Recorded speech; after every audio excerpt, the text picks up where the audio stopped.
Bonjour à tous. Sur l'affaire des troupes au sol de la guerre contre la Russie, j'avais annoncé dès le début que Macron avait des considérations intérieures, politiciennes en tête évidemment, mais qu'il était aussi probablement un poisson pilote de l'OTAN, qu'il avait un peu vendu la mèche. C'est ce qu'il semble confirmer lui-même puisqu'il a trouvé plusieurs pays finalement pour le soutenir. Et il s'acharne parce qu'il crée sa petite coalition des plus belliqueux. Vous allez voir ça. C'est vrai qu'il y a quelques pays qui, comme c'était prévisible, comme je l'avais annoncé, qui veulent se joindre à cette folie. Mais en même temps, patatras, il s'humilie. Vous allez voir ce qui se passe. Il doit peut-être aller à Kiev, mais il est en train d'annuler à chaque fois, par peur. Et ça crée des railleries, des moqueries et une humiliation. Et on se dit, mais est-ce qu'il a bien les moyens de son ambition quand on voit ça? On va parler de tout ça dans cette vidéo. Ce qui est certain, c'est qu'il faut défendre avec acharnement la paix. Et qu'il faut lutter avec acharnement contre ces plans-là et ceux des plus faucons de l'OTAN et de l'Union européenne. Qu'il faut quitter d'ailleurs, les deux, pour l'intérêt de la France, notre indépendance et la paix. Bien évidemment. N'hésitez pas à partager cette vidéo. Pour cela, vous savez qu'il y a une arme, c'est vous abonner à la chaîne YouTube en cliquant sur le petit bouton s'abonner en dessous. C'est un petit clic et c'est gratuit, c'est tout simple. Vous êtes abonné à la chaîne plutôt que pas abonné et grâce à vous, ces vidéos vont mieux circuler, elles vont être recommandées par l'algorithme de YouTube et on va toucher des personnes qui vont peut-être nous découvrir. Ben oui, c'est comme ça qu'on crée des résistants. Donc merci pour votre abonnement à la chaîne, ce petit clic, si vous ne l'avez jamais fait, c'est peut-être le moment, ou si vous avez été désabonné un jour par YouTube, vérifiez, c'est peut-être le moment de vous réabonner. Grand merci en tout cas. On se retrouve samedi 16 mars, ce samedi-là, Paris 14h, rendez-vous, place du Palais Royal, pour la marche nationale contre la guerre, la première, avec les Mamans pour la paix notamment. Vous allez sur Maman pour la paix, avec un S à maman.fr, il y a signé à relayer une pétition, il y a des vidéos. La pétition est ouverte à tous, hein. Tout le monde peut la signer bien sûr, n'hésitez pas, et à faire connaître ce site.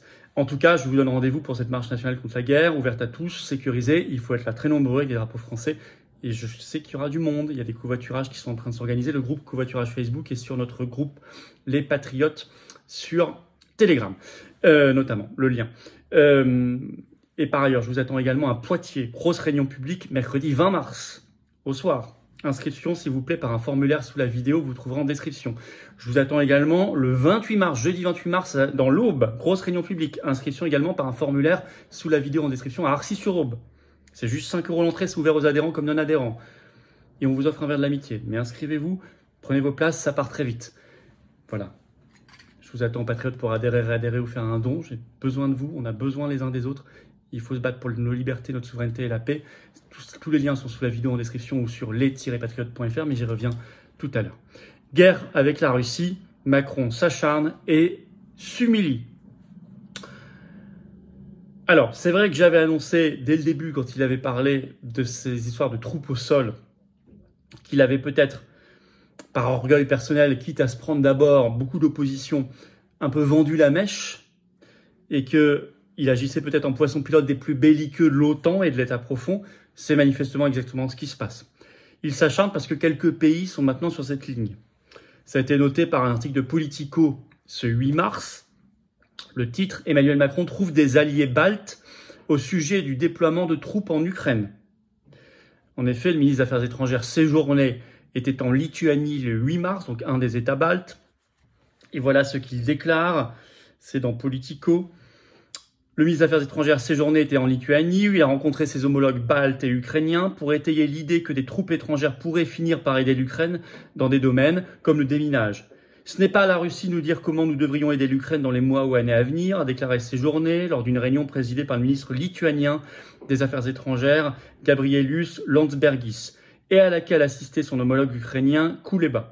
Ce n'est pas à la Russie d'organiser la façon dont nous déployons nos actions ou de fixer nos lignes rouges. Nous le décidons donc entre nous. Et la Pologne a rejoint ce petit groupe le 8 mars manifestement. Elle a dit que finalement une intervention des troupes de l'OTAN en Ukraine n'était pas impensable, je cite, alors qu'au début le Premier ministre polonais était contre, maintenant c'est le ministre des Affaires étrangères. Politico note qu'elle a changé de position. Je cite, la présence des forces de l'OTAN en Ukraine n'est pas impensable. C'est bien ce qu'a dit Sikorski, le ministre des Affaires étrangères polonais, qui est très atlantiste. Je pense qu'elle n'a pas changé de position. Je pense que, comme je l'avais expliqué dès le début, qu'ils attendaient quelqu'un se dévoile en premier. Ça a été Macron, évidemment, par orgueil, par ego, pour y aller aussi. Alors, les Échos, le 10 mars, confirment tout ça. Le titre, la position de l'Élysée sur l'Ukraine continue de faire bouger les lignes avec une position approuvée par les États baltes et la Pologne. Et vous avez Stéphane Séjourné qui a répondu à la Tribune du dimanche 10 mars en disant « Il faut parler la même langue que la Russie ».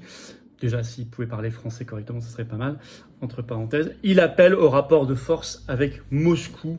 Je vais vous citer un extrait de l'interview de Séjourné dans la Tribune du dimanche. Il nous faut parler la même langue que la Russie, celle du rapport de force. Nous sommes très naïfs de penser que nous devrions nous fixer nos propres interdits, alors que c'est la Russie qui viole le droit international, qui tente d'imposer quelle doit être la politique étrangère des pays européens. L'histoire nous a montré que quand les pays se laissent dicter leur politique étrangère par un État impérialiste, qui considère qu'il n'y a pas de frontières limitées, eh bien on peut risquer un embrasement. Tenir tête à la Russie, c'est donc protéger les Français et la paix. C'est ça le vrai patriotisme. C'est joli. Voilà, Séjourné. Donc ils s'acharnent, tous. Et vous avez la République tchèque aussi qui semble rejoindre tout ça. Noté par un article d'Euractiv ce 11 mars. Le titre, une opération de soutien de l'OTAN en Ukraine n'irait pas à l'encontre du droit international, selon le président tchèque. C'est ce qui effectivement Peter Pavel, le président tchèque, a déclaré dans un entretien le 8 mars à la télévision tchèque. Je vous lis un petit extrait d'Euractiv. Du point de vue du droit international, de la Charte des Nations Unies, rien n'empêcherait les troupes des États membres de l'OTAN, ainsi que des civils par exemple, de prêter main forte à l'Ukraine, a affirmé le président tchèque. Il n'a pas exclu l'intervention future des troupes de l'OTAN pour soutenir directement l'Ukraine sur son territoire. Alors que, note Euractiv, il n'avait ici initialement pas soutenu la position du président français non plus. Donc pareil, il attendait que quelqu'un se dévoile, y aille en premier pour y aller. Et puis vous avez la tête de liste macroniste Valérie Ayé pour les européennes qui déclare sur France Info ce 11 mars, je cite, « Il faut qu'on avance vers une armée européenne », qui serait évidemment un supplétif de l'OTAN, une armée très dangereuse, supranationale, à la main de l'oligarchie contre les peuples européens qui voudraient se libérer de l'Union européenne. Ce serait une folie totale contre laquelle il faut lutter, mais qui serait aussi une armée, évidemment, qui irait dans la guerre au service de l'OTAN, par exemple contre la Russie. Mais, patatras, ça commence par une sacrée humiliation pour Macron. Ou ça se finit par une sacrée humiliation. Parce que tout ça va peut-être faire pchit rapidement. Parce qu'encore une fois, il semble avoir peur d'aller à Kiev. Ça a été rapporté très sérieusement par la Tribune ce 10 mars. Le titre « Menace sur le voyage d'Emmanuel Macron à Kiev, en Ukraine ». Pour la deuxième fois, en un mois. Que se passe-t-il vraiment? Là, il doit y aller normalement mi-mars. Et c'était déjà prévu qu'il y aille les 13 et 14 février. Il devait aller à Kiev puis à Odessa. Et précise la Tribune, il avait déjà été reporté ce voyage. Et là, il y a une nouvelle menace d'annulation. Je vous lis un extrait de l'article. La visite du chef de l'État français est-elle toujours aussi nécessaire alors que le climat est devenu si orageux entre Paris et Moscou? Selon nos informations, l'Élysée a pris très au sérieux la chute d'un missile russe mercredi à moins de 500 mètres du port d'Odessa, qu'était en train de visiter le président ukrainien et le Premier ministre grec, Mitsotakis. Quelle était la cible? Une usine de drôles navals, comme l'affirme le ministre de la Défense russe, ou le cortège de Zelensky et de son visiteur grec, chef du gouvernement d'un pays membre de l'OTAN. Nous l'avons pris comme une menace, dit-on à Paris. Ce voyage sera maintenu selon nos sources, mais pas forcément aux dates sur lesquelles travaillaient les services concernés. Donc il serait encore reporté. Et en plus, Macron, il n'oserait pas y aller seul. Il n'irait pas seul finalement. Je lis la suite. Macron souhaiterait venir accompagner, comme lors de sa visite de juin 2022 à Kiev.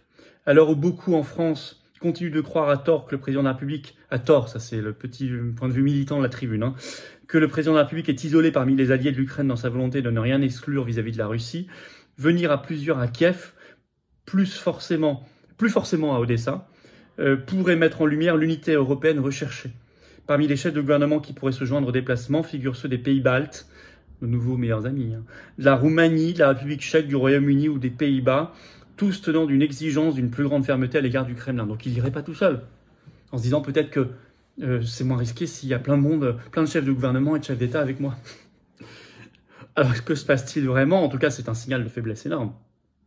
Vous pouvez pas dire en même temps je suis prêt à la guerre avec la Russie, retenez-moi ou je vais faire un malheur, et d'un autre côté dire j'ose pas trop aller à Kiev et puis reporter en permanence, parce qu'il y a un missile l'autre fois qui est tombé à 500 mètres du Premier ministre grec.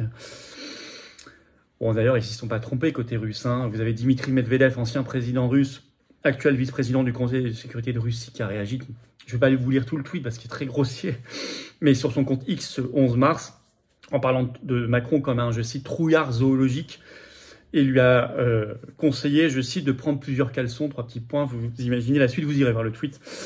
Bref, évidemment, il se prête à ce genre de moquerie, de raillerie, parce qu'on ne peut pas, d'un côté, tenir un discours d'ultra fermeté, violence, agressivité, et d'un autre côté, se montrer aussi faible, comme aucun autre chef d'État de gouvernement ne l'a fait, je le signale. Hein, personne ne tergiverse comme ça sur une visite à Kiev. Bon. Et puis, qu'est-ce qu'il craint vraiment ? Vraiment une attaque des Russes ou une opération sous faux drapeau pour donner un prétexte pour déclencher la Troisième Guerre mondiale ? Ben oui, mais il faut se poser les vraies questions. Ce qui est certain, c'est qu'il faut stopper cet engrenage dangereux. Qu'en plus, ici, cette alliance avec les pays baltes, tout ça, on n'est pas du tout dans la tradition diplomatique française. Nous n'avons aucun intérêt là-bas. Aucun.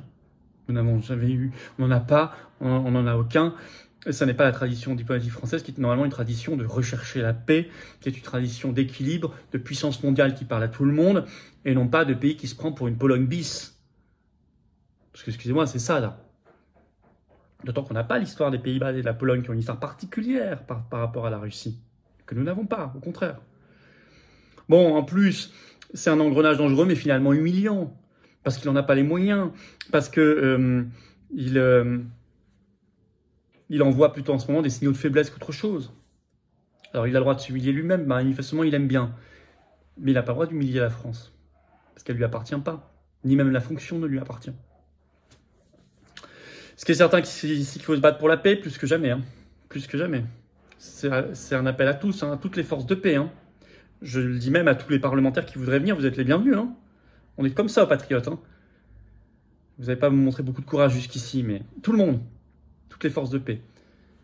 Ce samedi 16 mars, rendez-vous Paris, 14h, place du Palais Royal. On ira jusqu'à Fontenoy. Marche nationale contre la guerre. Soyez là, au rendez-vous. Faites venir tout le monde, les familles, les enfants, les grands-mères, c'est sécurisé parfaitement. Drapeau français. Les mamans pour la paix, vous allez sur mamanpourlapaix.fr. À signer, à relayer. Les vidéos aussi à regarder, à diffuser. Les patriotes prennent leurs responsabilités. Seul mouvement politique dans la rue pour la paix sur cette affaire. C'est incroyable. Mais on le fait. Ça fait partie de notre devoir. Il y aura des interventions. Mais venez. Abonnez-vous à cette chaîne YouTube si vous voulez bien un petit clic sur s'abonner en dessous. C'est tellement important d'être abonné à la chaîne pour une diffusion, une viralité des vidéos. Vous imaginez même pas, donc je vous fais confiance. Grand merci. Je vous attends, patriotes, j'ai besoin de vous. Hein. La carte orange, c'est une carte de paix. Si on tire cette carte, c'est la carte paix hein, dans le jeu. On arrête ça. On arrête la folie, on arrête l'escalade. On se bat pour la souveraineté du peuple français. Le retrait de toutes les instances de guerre, autant Union européenne et tout le reste, tout ce qui est supranational. Pour nos libertés, pour la paix, pour l'avenir de nos enfants. C'est ça, être adhérent ou réadhérent aux patriotes, si votre adhésion n'est plus à jour. C'est ça, faire un don de soutien au mouvement pour nous aider à faire plus d'actions concrètes, parce qu'on n'a pas les banques, les médias, les millions, les milliards, les oligarques, les copains du système. Ils sont contre nous. On est une force de résistance anti-oligarchique. Il faut nous aider. Il faut venir. Dès maintenant. L'oligarchie, elle ne vient pas demain, elle vient maintenant. Nous battre, nous attaquer, nous chercher à nous abattre. Elle n'y arrivera pas. Alors vous venez maintenant. Adhérer, c'est facile, c'est le premier lien sous la vidéo en description. Ce lien est également commenté épinglé, une petite fiche maintenant sur l'écran, et dans quelques secondes un lien sur l'écran, c'est facile. Faire un don de soutien au mouvement, deuxième lien sous la vidéo en description. C'est facile aussi. Tout ça, c'est défiscaliser de vos impôts aux 2 tiers. Tous ces liens, vous les retrouverez sur les-patriotes.fr. Défiscalisation aux 2 tiers de vos impôts, c'est-à-dire que vous baissez concrètement vos impôts en adhérant, réadhérant ou donnant. Massivement, plutôt que de le donner au fisc de Macron. Et en tant qu'adhérent, réadhérant, donateur, vous êtes mis en relation avec des gens qui pensent comme nous, comme vous, près de chez vous. C'est beau. Le 20 mars, je suis à Poitiers. Inscription sous la vidéo en description en réunion publique. 28 mars dans l'Aube. Autre inscription sous la vidéo en description. Faites-le dès maintenant. Grosse réunion publique. Bravo aux donateurs, aux réadhérents, bienvenue aux nouveaux adhérents patriotes et vive la France.